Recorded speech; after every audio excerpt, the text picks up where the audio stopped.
বরিশাল বিভাগের পটুয়াখালী জেলার বাউফল উপজেলায় কনিকদে ইউনিয়নের কুম্ভখালী গ্রামে বাংলাদেশে কি শুরু হইল রে ভাই, চারদিকে শুধু খুন আর রাহাজানি। আজকে ঘটনাটি ঘটেছে পিতা নজরুল ইসলামের কাছ থেকে জানা যায় তার মেয়ে উর্মি 3 দিন যাবত নিখোঁজ।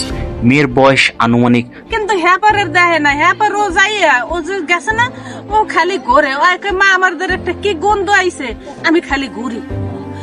মানে 3 মিনিট সময় আইছে, আমি ডাক দিছিলাম কে উঠবে এলাম, তোরা কথা কও না কা, আর কোনো কথা। হয়তো নিখোঁজ হওয়ার পরপরই যদি প্রশাসন আইনগতভাবে ব্যবস্থা নিত, আর কোনো কথা না, আমি দৌড়ে গেছি, আমার বড় মাই যে আরে ধরছে আর রায় কেমন অতভঙ্গে দিয়ে পড়ে গেছে।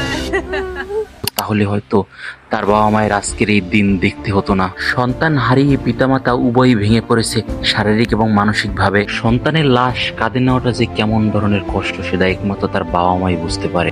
আমি কাল আর দিন তা নাই, আমি এত যে কই, আমি তো কেউ সন্দেহ করে আমাকে কিডন্যাপ করছে আমার মাইয়া, কিন্তু তা নাই।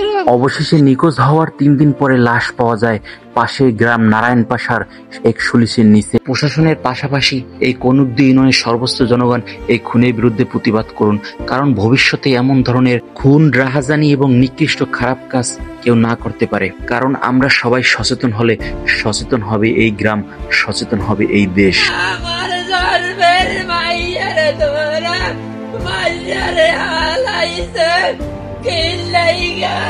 এরকম অন্যায় প্রতিবাদ করতে আমাদের সবার ঐক্যবদ্ধ হওয়া উচিত। ভিডিওটা শেয়ার করে সবার কাছে পৌঁছে দিন, যাতে সবাই সচেতন হতে পারে এমন ঘটনা থেকে।